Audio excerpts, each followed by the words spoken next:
Ben, bo día a todas e a todos.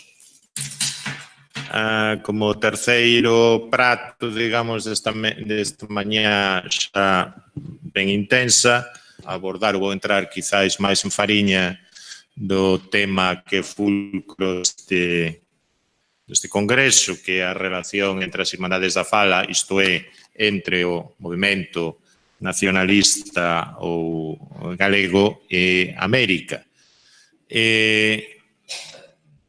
No relatorio desta mañá vou abordar, tendo unha perspectiva, se quere, máis comparativa e teórica, algunhas consideracións sobre a relación entre diásporas e movimentos nacionalistas, sobre todo europeus, dos séculos XIX e XX, que é o marco no que habemos entender a relación que se estableceu no seu momento, a partir de 1916, aínda que con algúns precedentes anteriores entre as Irmandades da Fala, isto entre os comezos do nacionalismo galego e as comunidades emigrantes. Compre dicir de entrada que se trata dun tema, trátase dun ámbito temático relativamente pouco tratado, ou ás veces tratado só dentro dunha perspectiva moi autocentrada en cada un dos movimentos, nomeadamente naqueles como o irlandés, nos que o peso da diáspora foi determinante. Mesmo dende as historiografías nacionais que máis abordaron a cuestión do peso dos seus emigrantes no desenvolvemento dos nacionalismos, da reivindicación nacional e das identidades nacionais no país de orixe,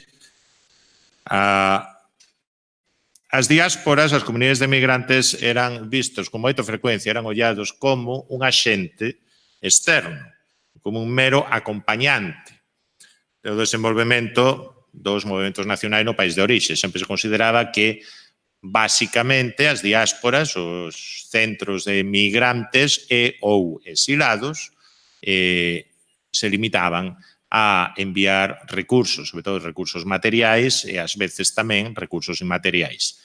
Isto, digamos, é unha perspectiva que podemos apreciar tanto na historiografía sobre o nacionalismo irlandés como, por poñer outro caso, o nacionalismo lituano ou o nacionalismo polonés, por citarmos tres casos onde as diásporas tiveron un certo peso no triunfo destes movimentos nacionalistas. Nos diversos modelos evolutivos que existen sobre os movimentos nacionalistas, ou como algúns les chaman, na historiografía alemá se chamaría movimentos nacionais, o que pasa que en galego e en outros idiomas isto nos soa un pouco extraño, nos lembra outras cousas. Dende o modelo evolutivo do historiador checo Miroslav Roch ata os máis recentes e máis politolóxicos de Hechter e Levi, o Simon Simonolevic, apenas se presta atención á variable da presenza de fortes comunidades migrantes, a variable peso da diáspora. Porque parten de entrada dun conceito moi territorializado, e se queren vostedes, moi eurocéntrico, do nacionalismo, da identidade nacional. E, ademais, son modelos que outorgan un peso preponderante ás variáveis estruturais, as precondicións sociais e económicas, a etnicidade, a presenza ou non da revolución industrial, etc.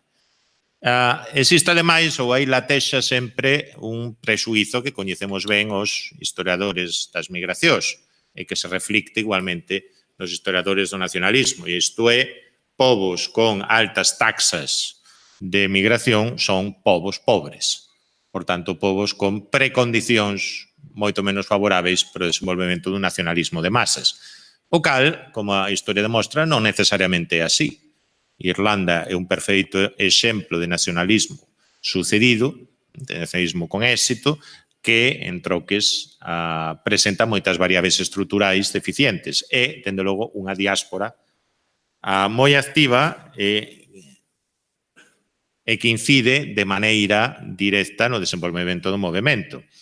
Mesmo nos modelos posteriores, non me vou poñer aquí a citar autores, que incidiron moito máis na capacidade dos actores para decidiren o seu destino, nas estrategias dos movimentos, dos actores políticos, nas estruturas de movilización, nos seus recursos culturais e simbólicos, se presta sempre unha moi escasa atención ao contributo das diásporas para fornecer precisamente eses recursos simbólicos e ou culturais, que en algúns casos e conxunturas foi moi notable.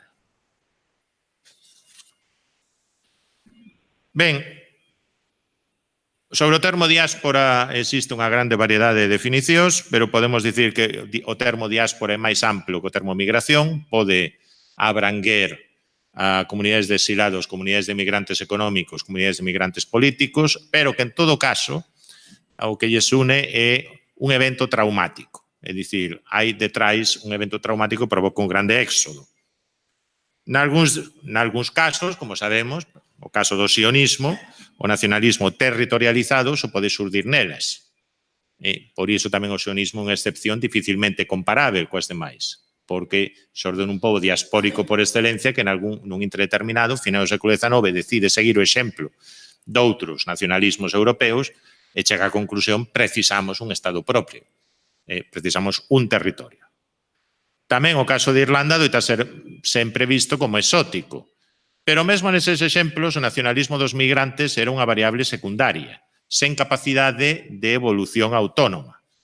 As diásporas eran ou os que fornecían recursos, sobre todo materiais, lugares de exilio que desempeñaban un papel só en conxunturas determinadas e que, pasades a conxuntura, desaparecían do protagonismo, ou nas que só o nacionalismo xurdía como un produto trasplantado dende a metrópole e que, ademais, dende a perspectiva dos estudos migratorios dos países receptores, que non é sempre a mesma que a perspectiva dentro dos países emisores, só se encadrarían no que Herbert Gans, no seu momento, denominou etnicidade simbólica, é dicir, como unha sorte de variable subordinada. Nos, dende a nosa perspectiva, o que nos interesa é investigar ou pescudar canto seguen a ser ou seguían a ser galegos os galegos da Argentina. Dende a perspectiva argentina, non interesa tanto como seguen a ser galegos, senón que interesa sobre todo cando se fan argentinos e como. Entón, dende ese punto de vista, o que interesa probablemente a súa presenza como lobby, como grupo de presión dentro da política do país receptor, pero non tanto cales son as súas actitudes cara ao país de orixe.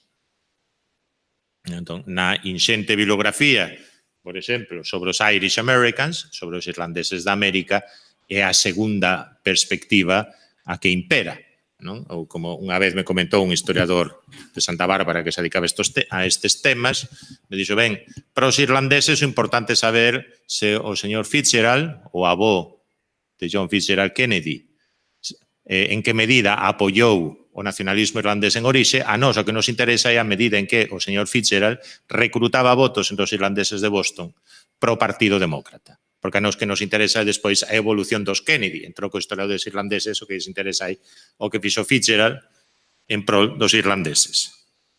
Ben, dende comezo do século XXI, teñense producido algunhas novas olladas ao fenómeno do nacionalismo que, en homenaxe ao doutor Antonio Pérez Prado, podemos chamar ectópico, é dicir, que nace fora do útero da nai.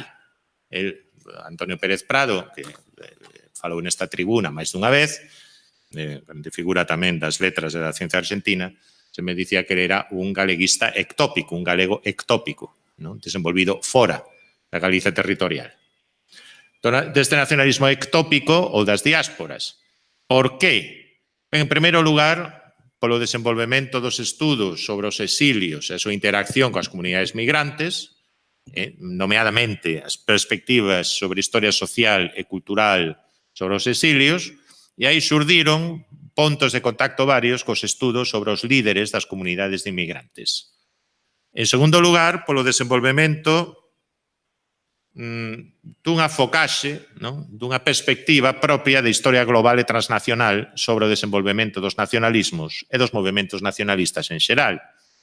Esta perspectiva, sobre todo, salientaba, dunha banda, o papel, a relevancia das transferencias culturais e da dimensión croisée, da dimensión entrefebradas, podría dicir en galego, do desenvolvemento deses movimentos. Hai unha frase que eu gosto moito repetir da historiadora francesa Marie Thiers, que rien de plus internacional que le nacionalisme. Nada máis internacional do que o nacionalismo. Non hai nada máis internacional. É un feito que os patriotas ou nacionalistas, conceitos que utilizo basicamente como sinónimos, ollo, noutras historiografías non é así, cópianse, os nacionalistas cópianse uns aos outros, e de feito, canto máis orixinais pretenden ser, máis se parecen os uns aos outros. O único que varían son os contidos concretos, pero os contedores e a maneira en que se organizan adoita ser moi semellante. A propia Marie Thiers fala do método IKEA. A Constitución das Nacións é un IKEA, o que un vai e colle aquilo que lle convén. E tamén é certo que no decurso do proceso de transferencia, a natureza do produto transferido, do produto cultural transferido, tamén experimenta mutacións. E doutra banda, a importancia, digamos, dos momentos, non? Das conxunturas nas que a difusión dos imaginarios e ou ideas sobre a nación sofre unha sorte de aceleración. Mesmo aquí poderíamos falar de que existen conxunturas na historia nas que hai unha sorte de vaga, unha primavera dos povos, como se falou no 1848, que se volveu repetir no 1918-19, despois da Primeira Guerra Mundial, e se volveu repetir igualmente, maior ou menor medida, entre 1989 e 1992.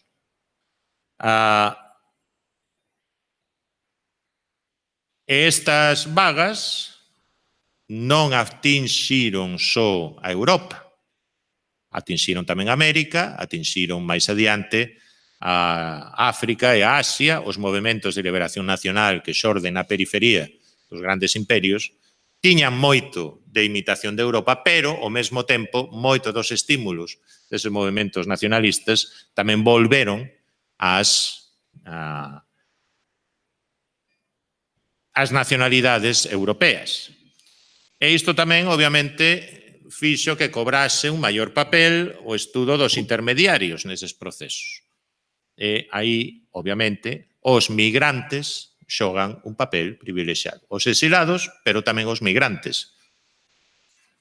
E isto levou igualmente a valorar o papel das imaginacións diaspóricas. É dicir, a enxergar as comunidades de migrantes como axentes activos e non só pasivos. Non só financiadores, senón que tamén inciden con dinámica propia no desenvolvemento dos movementos nacionalistas.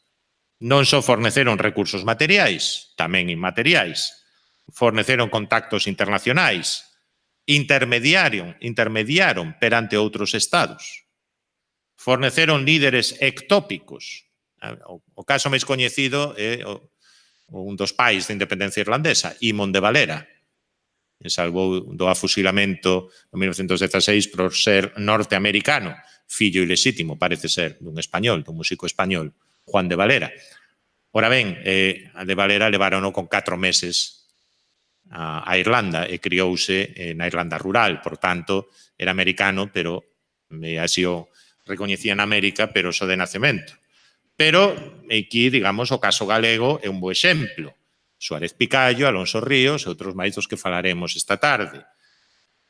Pero podemos tamén falar de outros casos na Europa Oriental. Por exemplo, un dos políticos lituanos máis influentes nos anos 30 apelidábase de Castro. Era un lituano criado no Brasil, de pai brasileiro e nai lituana, que despois volvera. Tamén, digamos, concibiron imaginarios, conceitos de nación específicos e realizaron contributos, maiores ou menores, aos repertorios culturais e de movilización dos nacionalismos europeus. Contributos que ás veces teñen, digamos, unha certa presenza visible. Todos coñecemos o caso da estelada catalana, ou catalanista, non? Que foi trasplantada, esa foto de Francesc Macià en Cuba, en 1928 foi trasplantada dende Cuba en 1907 por un catalanista que previamente vivía en Cuba chamado Vicens Ballester. Non é o único caso, pero é un dos posibles casos. Curiosamente, unha bandeira que para os revolucionarios cubanos de 1959 era problemática porque era considerada unha bandeira anexionista aos Estados Unidos, e que previamente se copiara a bandeira tejana pola súa vez imitación dun modelo da Florida. Hai un discurso de Fidel Castro perdoando a bandeira cubana do seu pecado orixinal. Ben, a valoración dese papel tamén tivo outra consecuencia. Aprofundarmos no que Chakrabarti chamaría a provincialización de Europa. Non todo se inventou en Europa. Nin sequera no século XIX, nin no século XVIII. Non hai que entender que os movementos nacionalistas, ou se queren vostedes, as nacións e entidades nacionais europeas, grandes ou pequenos, son únicamente un produto que se exportou a Latinoamérica, que se exportou aos Estados Unidos de América, ou que se exportou ás diversas periferias imperiais. Senón que moitas veces os líderes, os partidos dos nacionalismos europeus aprenderon igualmente das súas experiencias noutros continentes, tanto dos patriotismos, nacionalismos ou dos procesos de construcción nacional latinoamericanos, como dos nacionalismos asiáticos ou africanos en épocas posteriores. Exemplos. Eu sempre lle pregunto aos meus alumnos por que Garibaldi leva un poncho. Non son moitos os que saben contestar.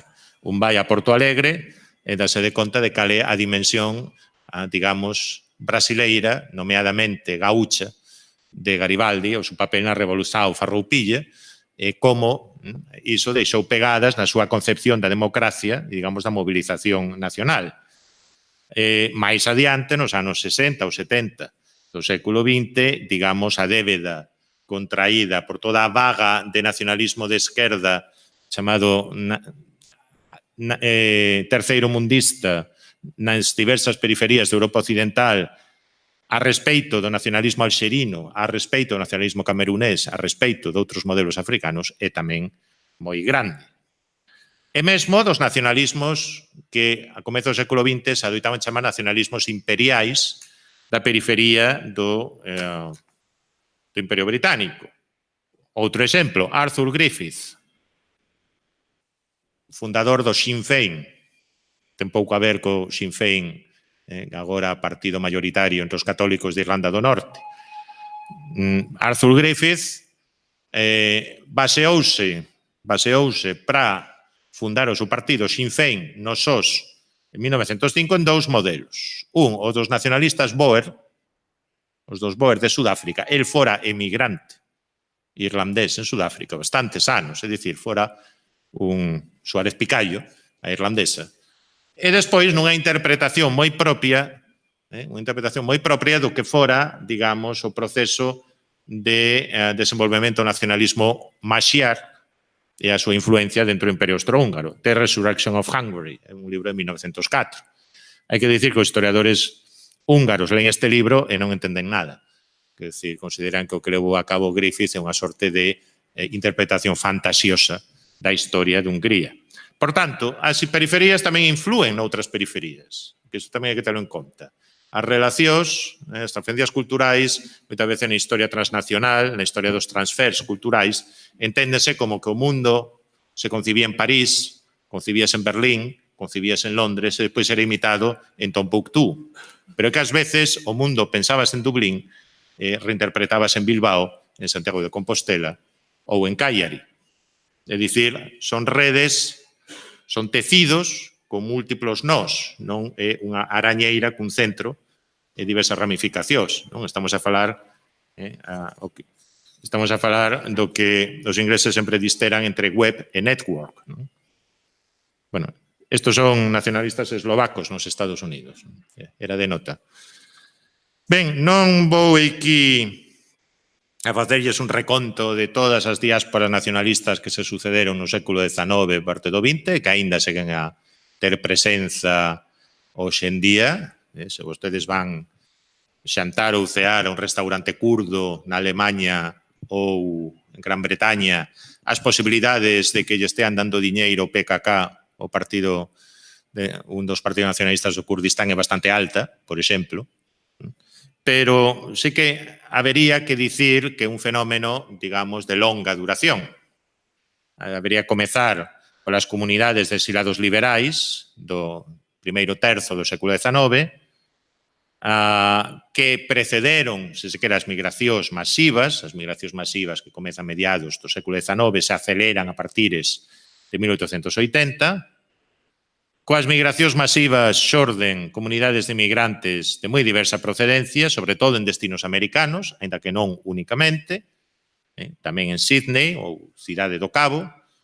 En esas comunidades de migrantes, tanto os activistas dos nacionalismos que por comodidade adoitamos chamar de unificación, é dicir, italiano e alemán, como dos movementos das nacionalidades do Imperio Austrohúngaro, otomano ou zarista, xogaron ou tiveron unha importancia crecente.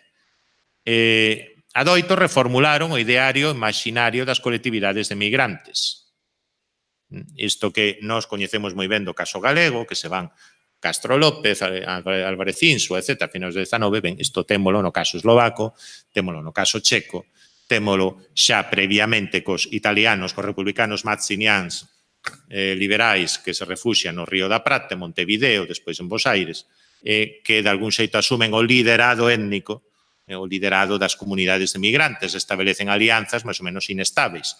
Son exilados, son expatriados, e moitas veces entre eses líderes, como os chamaría John Hagan, recibidos, é dicir, que veñen co prestixio xa adquirido en Europa, os líderes endóxenos, digamos, o inmigrante que fai uns cartos e ao final se converte nun persoaxe importante da súa colectividade, se establecen relacións de confianza e colaboura, noutras veces, porén, de conflito.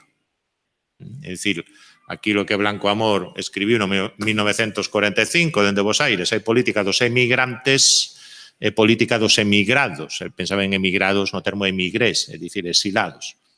Isto xa o temos, por exemplo, entre os emigrantes ou os exilados liberais alemáns que se van despois de 1848 e por iso nos Estados Unidos chamábase Achtung 40, é dicir, os do 48, e os líderes endóxenos os alemáns de América, por así o dicir.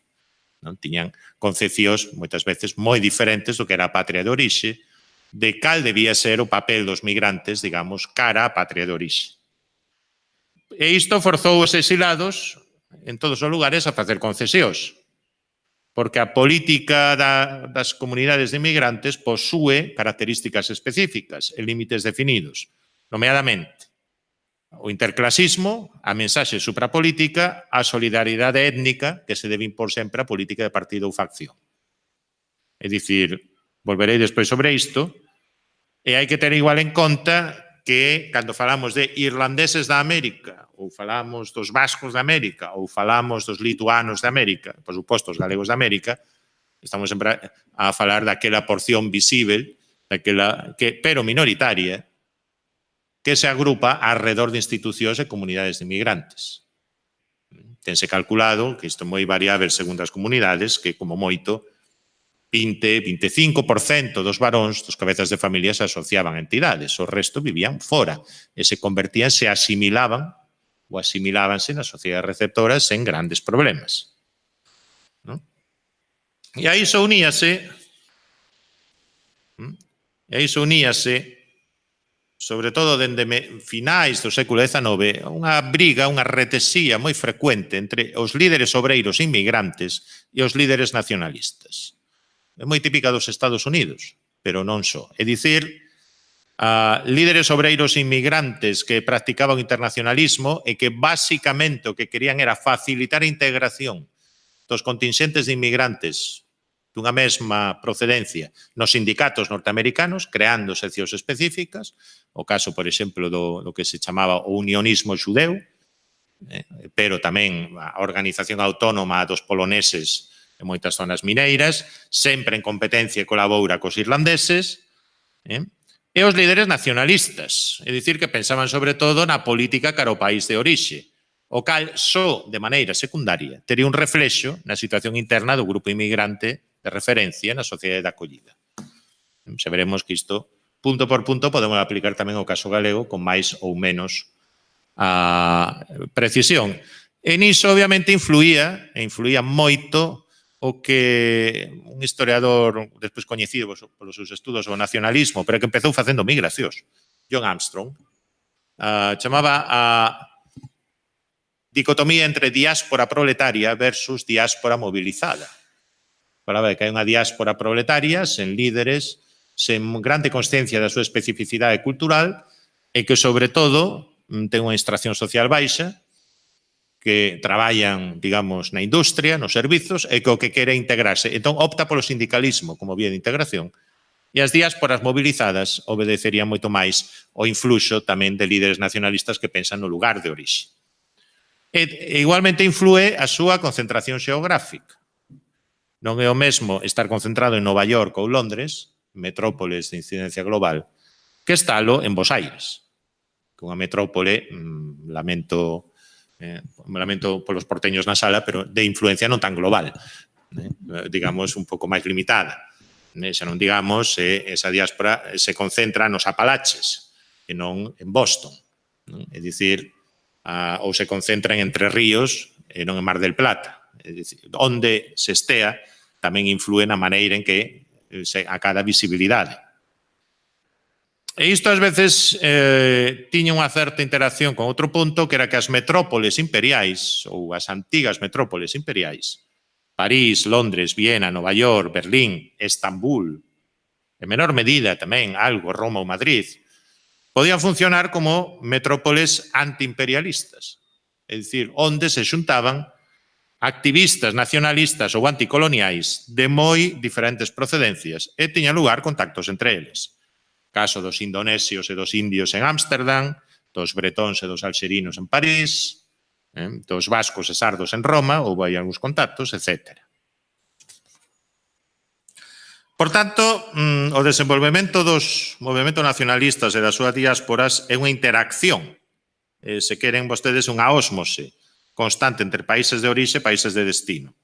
Unha interacción con diversos niveis de intensidade entre dous polos, ou máis. Unha interacción que seguiu ritmos e intensidades diferentes.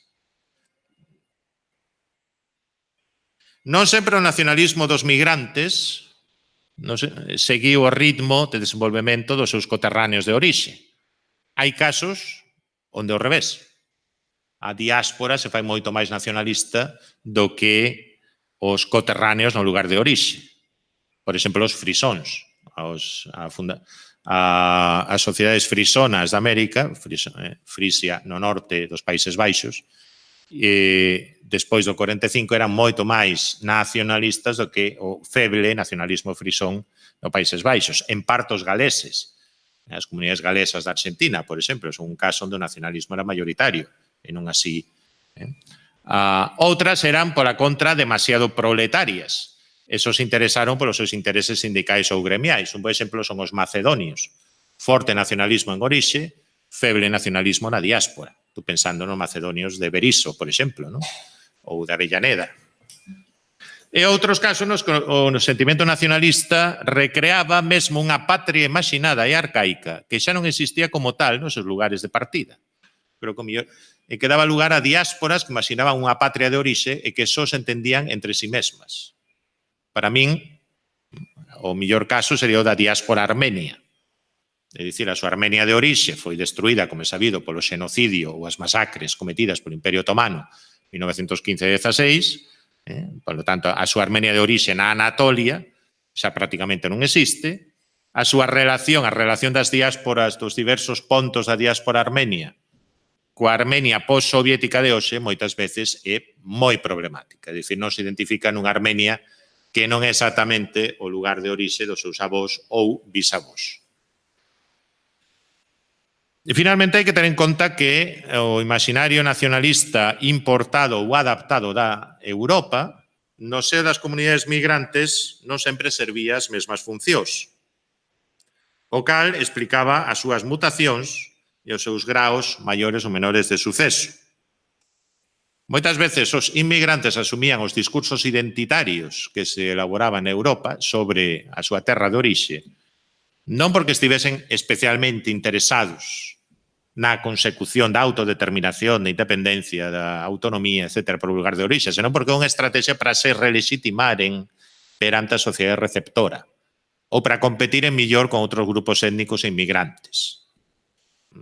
O caso, por exemplo, dos irlandeses en Nova York, en outros lugares, atoparon no nacionalismo unha vía para recolocarse millor na sociedade norteamericana como un elemento integrante do White Anglo-Saxon Protestant, presentándose como celtas e marcando a súa divisoria frontos italianos e frontos chineses. Os vascos, en boa parte, vían no nacionalismo unha maneira de incidir en seu estereotipo étnico e, por tanto, para acrecentaren, digamos, o seu prestixio dentro das sociedades de recepción, países como Argentina ou Uruguai, non?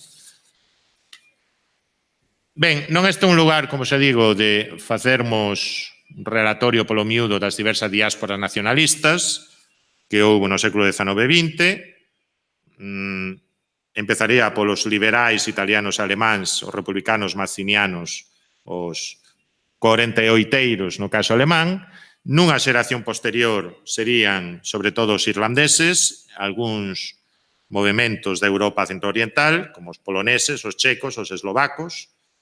Algúns casos son ben coñecidos e, ademais, foron rapidamente mitificados, serviron mesmo de inspiración para outros nacionalismos e as súas diásporas. O caso dos irlandeses, dos Irish Americans, dende mediados do século XIX ata o período entre guerras, unha movilización masiva de centos de milleiros de inmigrantes foi probablemente o máis coñecido. Todos lembramos os versos de Alfredo Brañas, non? Erguete anda como en Irlanda.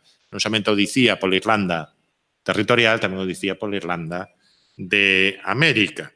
É un apoio que, aínda que non foi o apoio dos irlandeses da América, o nacionalismo irlandés na terra de orixe, foi, sobre todo, auxiliar, pero tamén forneceron líderes importantes. Toda a tradición feniana, toda a tradición revolucionaria ten un viveiro fundamental na América, é dicir, desenvolvese na América, e en parte bebe de tradicións que se retrotraen ou poden recuar case até a Guerra de Independencia das 13 colonias. Sí que é certo que non tiveron suceso, digamos, no seu obxectivo fundamental. En 1919 non conseguen que o presidente Wilson, a pesares da grande movilización dos Irish Americans, o presidente Wilson apoie as reivindicacións irlandesas no Tratado de Versalles. Mentres, si prestou atención ás reivindicacións da Liga Nacional Eslovaca, da Liga Nacional Checa nos Estados Unidos, e o máis importante dos polacos. Pero isto era porque había dinámicas xeopolíticas que ultrapasaban claramente o ámbito de influencia destes lobbies. Ben, o apoio seguiu nos anos vindeiros, é dicir, o IRA, o Exército Republicano Irlandés, sempre tivo un dos seus puntos, un dos seus viveiros non de recrutamento de activistas, que se houve algúns, pero sobre todo de financiamento máis fortes en Boston, nas cidades da costa leste dos Estados Unidos. A eles sumáronse os Polish Americans, os nacionalistas bálticos, etc. E digamos que hai despois outros movementos da terceira vaga, dende finais do século XIX, comezos do XX, que igualmente tiveron apoios das súas diásporas, en maior ou menor medida. Foi o caso do catalanismo, foi o caso do movemento flamengo, foi o caso do nacionalismo vasco, do galés, do galego, moito menor medida de outros movementos. Por exemplo, os corsos. Os corsos tiveron apoios un tanto exóticos como os puertorricanos de orixe corsa, que son bastante abondosos no sur de Puerto Rico, e que, digamos, trasladaron os modelos de nacionalismo puertorricano alá. E, obviamente, na actualidade, teremos as diásporas kurdas, diáspora dos tamiles, de Sri Lanka, etc. Ben, que podemos concluir ao compararmos os diversos casos, en cuxa exposición detallada renuncio a entrar porque non teríamos tempo. Ben, eu faría ou tiraría 9 conclusións. Primeiro, que os estímulos iniciais pro desenvolvemento dun etnonacionalismo, dun movimento nacionalista ou dunha identidade nacional alternativa, chamémola XIS, entre os colectivos de migrantes adoitan, polo xeral, xorden na metrópole ou país de orixe e despois esténdense, espállanse entre as colectividades de migrantes a través de exilados, a través de novos migrantes adheridos ás novas ideas ou imaginarios nacionais. É dicir, ás veces acontece que eses migrantes, cando se van, xa son patriotas, pero o máis normal no século XIX é que eses migrantes se fagan en América. Pero se fagan en América porque chegan activistas xa, digamos, impregnados desas ideas que xorden en Europa. Trátase, por tanto, de nacionalismos transplantados, non ectópicos. Non nacen fora, son transplantados en parte. O que pasa que despois esa semente que se bota noutro sitio medra de maneira un tanto diferente. Así ocorre, sen ir máis lonxe, con desenvolvemento dos nacionalismos catalán, vasco e galego entre os emigrantes na América dende 1870. E o mesmo acontecía, como xa dixen, con italianos, con alemáns, etc. En terceiro lugar, un feito é que o sentimento diaspórico e identidade de orixe víase acrecentada cando existía, digamos, algo semellante a un acontecemento traumático. Que iso xeraba un ambiente favorable á difusión dos ideais nacionalistas entre os migrantes establecidos ou os recén arribados. Cando o outro, a Gran Bretaña ou Turquía, era visto como culpable directo do éxodo. Turquía, por razóns obvias, non? Culpable da masacre dos armenios, pero, por exemplo, o argumento máis eficaz que utilizaron os nacionalistas irlandeses na América para gañar simpatías foi culpar a Gran Bretaña, e culpar a Grande Bretaña da grande fame de mediados do século XIX. É dicir, a culpa non era dos naturais do país, non era que fosen pobres, é que estaban explotados por unha potencia exterior. Entón, eran realmente Gran Bretaña culpable de que os inmigrantes irlandeses tivesen que traballar na construción ou en traballos mal pagos en Nova York ou en Boston. Ora ben, eses migrantes que receben estímulos dentro do país de orixe experimentaban outros influxos. De entrada, experimentaban o influxo dos propios discursos e imaginarios nacionalistas das sociedades de acollida, que moitas veces incidían na radicalización do sentimento nacionalista dos inmigrantes ou de algúns inmigrantes, que tamén obrigaban a modelar ou remodelar imaginarios na procura de xenealoxías que podemos chamar partilladas cos nacionalismos dos países de recepción. Por exemplo, é bastante interesante ver como o nacionalismo de José Martí, no caso cubano, inflúe nas formulacións nacionalistas de vascos, de cataláns, galegos en Cuba. Tamén inflúen os exemplos doutros inmigrantes que experimentaban movilizacións nacionalistas. É dicir, os vascos inflúen en América, inflúen os galegos, do mesmo xeito que os irlandeses influirán os polacos e viceversa.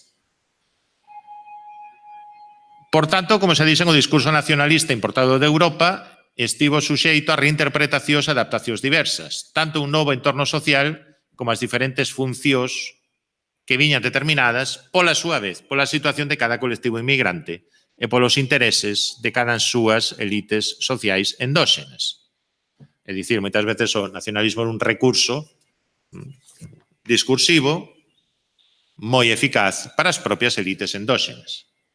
E nisto non funcionaba tanto, non era tan influente, sería a miña sexta conclusión, o grao de etnicidade primixenia dos migrantes. En xeral, en toda América, os europeos asimiláronse moi rapidamente nas novas sociedades americanas. Latinoamérica, sobre todo, pero tamén os Estados Unidos, son exemplos de melting pot bastante sorprendentes. É dicir, os albaneses do sur de Italia mantiveron a súa lingua albanesa, as minorías albanesas de Calabria, durante 5 séculos, migraron a Luján e se hispanizaron nunha xeración. E o mesmo aconteceu con moitos outros povos que en entornos relativamente hostís na Bella Europa mantiveran a súa lingua e despois asimiláronse cunha velocidade realmente sorprendente en Latinoamérica e tamén nos Estados Unidos. Por tanto, non é que non era que simplemente houvese un grande número de inmigrantes procedentes do rural que falaban a lingua do país de orixe, etc., que tiñan as características étnicas máis a flor de pel. Non. Moitas veces os inmigrantes que facían bandeira despois do nacionalismo, que se apuntaba ao nacionalismo en segunda ou terceira xeración, estaban perfectamente asimilados nas sociedades de recepción. Citando o sociólogo Anthony Smith, non se trata de xeoloxía, as entidades nacionais non son xeoloxía, non son como as pedras, están aí, son gastronomía, cociñanse. Os ingredientes cos que se cociñaban non sempre eran os mesmos. Isto tamén permitía, obviamente, que dentro da xerarquía de prioridades, sobre todo dos membros das diásporas en segunda ou terceira xeración, a política cara ao país de orixe tivese unha importancia máis secundaria ou fose máis festiva, digamos, que a política cara ao interior. E moitas veces sostiñan posicionamentos que non tiñan nada a ver entre eles. É dicir, o Pete Senarrusa, o grande partidario do plan Ibarreche no Senado norteamericano, comezo do século XX, era un republicano conservador en todo o demais. E non tiña nada a ver, digamos, coa xenda social reformista ou nacionalismo vasco que apoiaba en orixe. Podemos falar tamén de casos galegos parecidos. Os vascos de Idaho, por exemplo, de Boise, Idaho,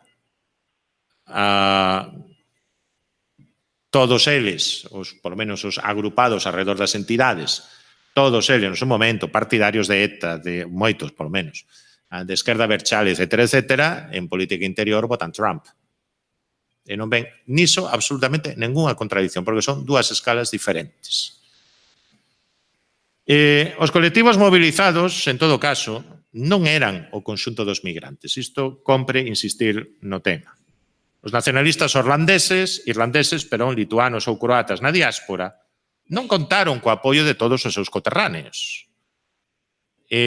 Habían facer fronte, ademais, a competencia de proxectos que incidían na asimilación lingüística e mesmo na asimilación dos grupos que constituían o seu albo, digamos, o seu obxectivo, por parte dos estados ou imperios dominantes dos que procedían. Isto é, houve moitos vascos que se fixeron españois en América, houve moitos galegos que se fixeron españois en América, ademais de argentinos, brasileiros, etc. Houve moitos eslovacos, por exemplo, que se fixeron húngaros na América. É dicir, aí a competencia eran os que os nacionalistas eslovacos chamaban despectivamente major nouns, é dicir, algo así como hungarazos, sería, digamos, a traducción, non? Pedazos de húngaro.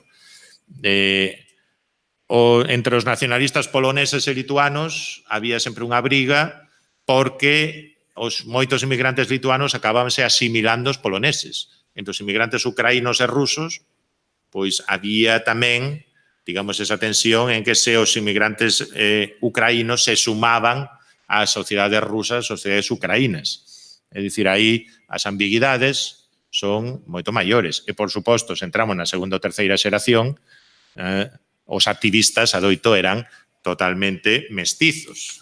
É dicir, coñezo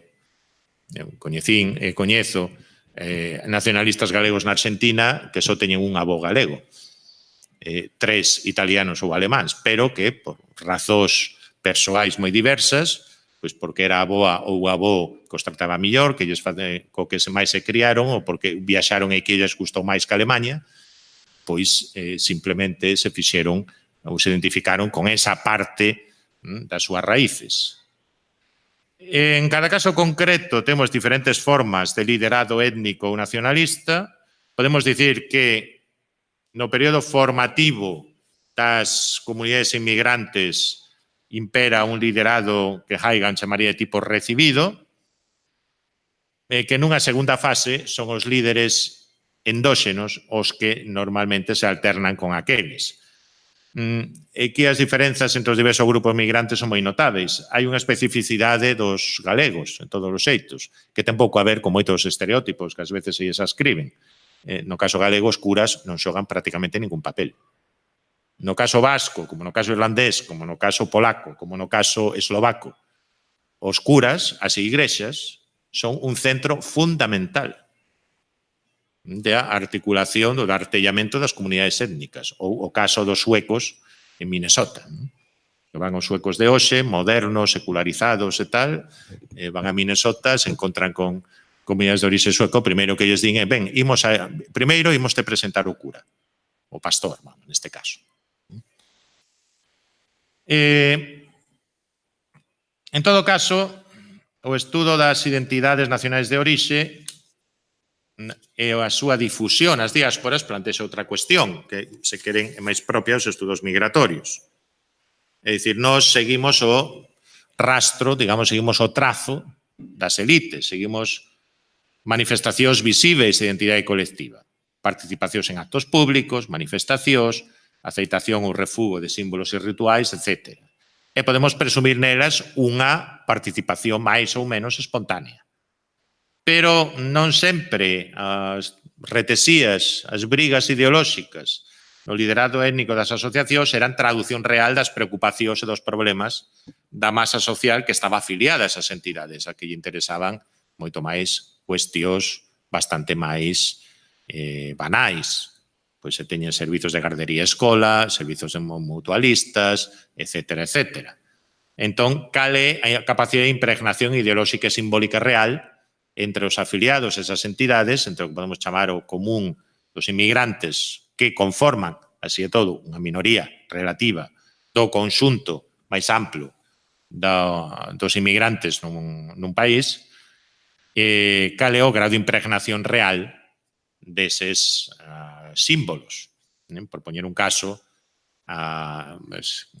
no caso dos vascos de Idaho, que antes lle expuña, sempre me comentaba un colega vasco, que te vir moito por aquí, Óscar Álvarez Gila, como convidaron a unha destas Welcome to Jaialdi, é dicir, Welcome to unha festa vasca, que lle din, agora imos cantar cancións vascas, o primeiro que tocou a orquestra foi Pajaritos por aquí, Pajaritos por allá. Aquilo de que se facía así, entón, porque era o que estaba de moda nas festas no País Vasco nos anos 70 e 80, como noutros sitios, entón pensaron, isto é o vasco-vasco. De verdade, non? E logo, pois, moita xente levaba unha pucha, non? Levaba unha chapela e pensaban de verdade que en Bilbao San Sebastián a xente pola rúa anda cunha chapela, non? Pois é como se aquí os nosos galegos de América viñesen vestidos con monteira picona, pensando que todo o mundo vai vestido así, non? Naturalmente, hai un grado de etnicidade simbólica, se queren de folclore, ata que punto iso unha identidade nacional equiparável a que se poida ter no país de orixe ou ten as mesmas valencias. Ben, iso é unha cuestión que se pode deixar aberta. Iso foi. Moitas grazas.